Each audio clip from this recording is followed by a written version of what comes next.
Hello बच्चों, हमारे नए YouTube channel innovation science academy में आपका स्वागत है। अब तक हमने मैट्रिक्स का कुछ पार्ट पढ़ा था जिसमें अपन ने बेसिक मैट्रिक्स के बारे में सीखा था और एडिशन करना, सब्ट्रैक्ट करना, यहाँ तक अपन ने कुछ सीख लिया था। ठीक है, अब आगे अपन जो चर्चा कर रहे हैं उस पर थोड़ा सा ध्यान से देखिएगा। ठीक है, और अगर आप हमारे चैनल पर नए हो तो प्लीज़ हमारे चैनल को सब्सक्राइब जरूर करना है, लाइक करना है, शेयर जरूर करना है। ठीक है, ताकि आपको नए नए वीडियोज़ मिलते रहे समय पर। ठीक है, और क्लास मिस नहीं करनी है, स्किप नहीं करना है वीडियो को। ठीक है, थोड़ा ध्यान से देखिएगा। आज अपन सीखने जा रहे हैं दो मैट्रिक्स का मल्टीप्लिकेशन कैसे करते हैं। ठीक है, मल्टीप्लिकेशन, ठीक है, कैसे करते हैं या मल्टीप्लाई कैसे करते हैं। ठीक है, बात समझ में आ गई।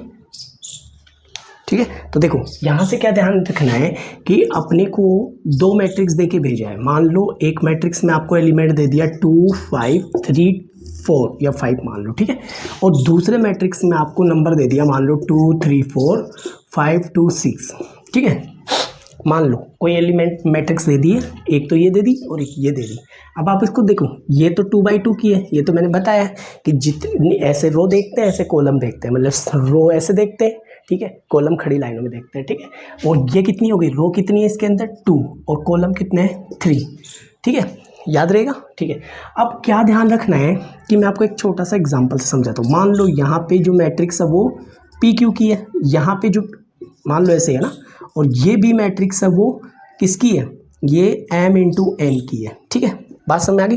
तो आपको जब भी मल्टीप्लाई करो, यानी कि a को b से मल्टीप्लाई करोगे तो इसका और इसका ऑर्डर देखना है। ठीक है, तो यहाँ पे देखो q है ना, वो किसके बराबर होना चाहिए, m के, यानी q किसके बराबर होना चाहिए, m के, तभी आप मल्टीप्लाई कर पाओगे। और जो ऑर्डर बनेगा ना, ऑर्डर कैसा बनेगा, p इंटू क्यू का। बात समझ में आ गई।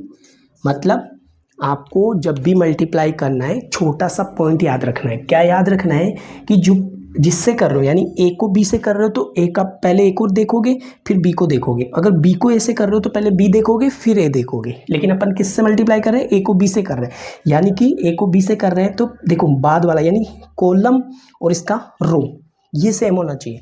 फर्स्ट मैट्रिक्स का कॉलम, सेकेंड मैट्रिक्स का रो, वो सेम होना चाहिए, नंबर सेम होनी चाहिए, तब जाके आप मल्टीप्लाई कर पाओगे। दूसरी बात क्या ध्यान रखनी है, जो ऑर्डर बनेगा वो p इंटू एन का बनेगा, ऐसा ऑर्डर बनेगा। यहाँ तक आई बात समझ। अब अपन चेक करते हैं, ठीक है, कि क्या ये मल्टीप्लाई हो सकता है क्या। तो देखो यहाँ पे 2 दे रखा है, यहाँ पे 2 दे रखा है। ठीक है, यानी कि दोनों सेम है, तो इसका मतलब आराम से आप a को b से मल्टीप्लाई कर सकते हो। ठीक है, यानी कि जो ऑर्डर बनेगा वो कैसा बनेगा, 2 3 का, ये ऑर्डर बनेगा इसका। ठीक है, अगर मैं चेक करूं कि b गुणा a यानी b मल्टीप्लाई a कर सकते हैं क्या, तो पहले किसको रखोगे आप, पहले रखोगे 2 इंटू 3 को, फिर रखोगे 2 इंटू 2 को। अब देखो ये दोनों सेम है ना, नहीं है ना। ठीक है, अगर ये दोनों सेम नहीं है तो आप इसका मल्टीप्लाई नहीं कर सकते। बात समझ में आ गई। यहाँ तक बात समझ में आई कि आप इसका ऑर्डर सेम, ये सेम नहीं है, ये दोनों सेम होंगे तो ही मल्टीप्लाई हो पाएगा, अदरवाइज नहीं हो पाएगा। इसका मतलब इसको आप मल्टीप्लाई b को a से मल्टीप्लाई नहीं कर सकते। यहाँ तक बात समझ में आ गई, यानी कि a को b से कर सकते हो, b को a से यहाँ पे मल्टीप्लाई आप नहीं कर पाओगे। ठीक है, अब चेक करते हैं कैसे मल्टीप्लाई होगा। ठीक है, मल्टीप्लाई कैसे होता है, हमेशा रो टू कॉलम चलना है, ध्यान रखना, पहले रो फिर कॉलम। ठीक है, अब कैसे मल्टीप्लाई करेंगे वो देखो, आपको एक चीज़ तो पता लगी, ऑर्डर कैसा बनेगा 2। ठीक है, 2 बाई 3 का ऑर्डर बनेगा। ठीक है, अब आपको पता लग गया 2 तो रो बनेगी और 3 कॉलम बनेंगे। यहाँ तक आ गई बात समझ में। ठीक है, अब आगे देखते हैं, 2 तो रो बनेगी और 3 कॉलम बनेंगे। ठीक है, अब रो टू कॉलम चलना है, ऐसे चल के ऐसे चलना है, फिर इसको इससे करना है, फिर इसको इससे करना है, याद रहेगा। 2 पहले 2 5 को इन दोनों से, फिर 2 5 को इन दोनों से, फिर 2 5 को इन दोनों से, 3 5 को इन दोनों से, 3 5 को इन दोनों से, 3 5 को इन दोनों से। ठीक है, तो मैं मल्टीप्लाई कर रहा हूँ, डायरेक्ट ऐड कर रहा हूँ। या देखो मैं इसको मिटा देता हूँ ताकि आपको एक एक चीज़ समझ में आ जाएगी, अगर फिर मैं गड़बड़ हो जाएगी, नहीं है ना। देखो 2 इंटू 2 यानी 4। ठीक है, 5 इंटू 5 प्लस 25। यहाँ तक बात समझ में आ गई। 5 इंटू 5 कितना हो गया, 25 हो गया। ठीक है, अब 2 इंटू 3 6 हो गया। ठीक है, 5 इंटू 2 10 हो गया। ठीक है, आगे यहाँ तक समझ में। 2 इंटू 4 8 हो गया। ठीक है, 5 इंटू 6 30 हो गया। आगे यहाँ तक ठीक है। फिर नीचे चलो, इन दोनों को भी इन तीनों से मल्टीप्लाई करना खड़ी लाइनों में। ये तो रो चलेगा, एक कॉलम चलेगा। 3 इंटू 2 6 हो गया, 5 इंटू 5 25 हो गया, ठीक है।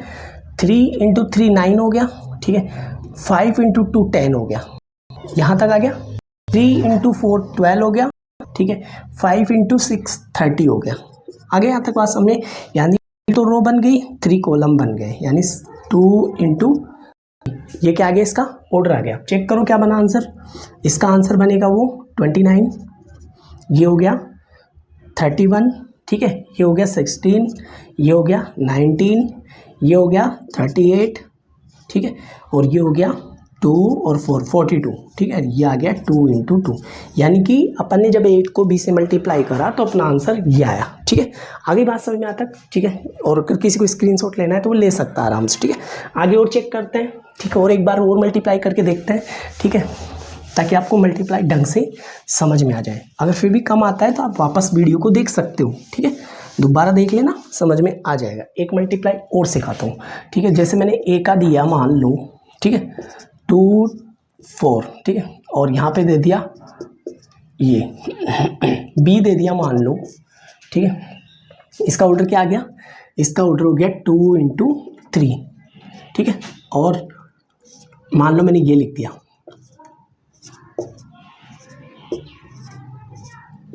और इसका ऑर्डर हो गया 3/3, ठीक है। मल्टीप्लाई कर सकते हो क्या, मल्टीप्लाई आसानी से हो जाएगा। देखो 3 को 3 से मल्टीप्लाई, 3 का 3 सेम आ गया, सेम आ गया। इसका मतलब ऑर्डर क्या बनेगा, 2 इंटू 3 का ऑर्डर बनेगा। आगे यहाँ तक समझ में, ठीक है। यहाँ तक तो पता लग गया ना, ठीक है। इसका मतलब सेम था, आराम से आप मल्टीप्लाई कर सकते हो। तो देखो मैं मल्टीप्लाई करके दिखा रहा हूँ, ठीक है।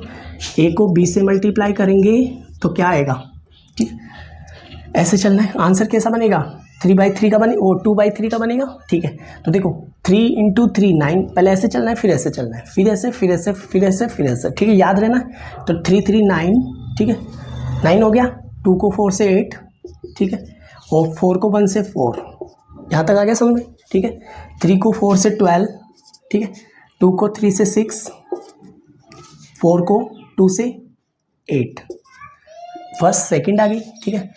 फिर 3 को 2 से 6, 4 को 2 को 2 से 4, 0 आ जाएगा ये तो, ठीक है। यहाँ पे चलो 4 इंटू 3 12 प्लस 4 इंटू 5 20 प्लस ये आ गया 3, ठीक है। फिर आगे चलो ऐसे, ठीक है। 16 प्लस 15 प्लस 6, फिर आगे चलेंगे तो आ गया 8 प्लस 10 प्लस 0, ठीक है। यानी कि जो आंसर कैसा बनेगा, 2 इंटू 3 का, 2 इंटू 3 बन गया ना। तो अब देखो चेक करो, ऐड करो, ठीक है। कितने हो गए, कितनी हो गई ये 12 और 9 कितने हो गए 21, ठीक है। ये कितने हो गए, ये हो गए 20 20 26, ठीक है। ये कितने हो गए 10, ठीक है। ये हो गए कितने हो गए 20 15 और ये 35, ये कितने हो गए 31, ठीक है। 31 और 36 7, ठीक है। 31 यानी कि 12 वो 22 37, ठीक है। ये हो गए 18 और ये आ गया 2/3, ठीक है। ये इस तरीके से आप मल्टीप्लाई आसानी से कर सकते हो। अगर वीडियो अच्छा लगा तो प्लीज़ हमारे चैनल सब्सक्राइब कीजिएगा, लाइक कीजिएगा एंड शेयर कीजिएगा।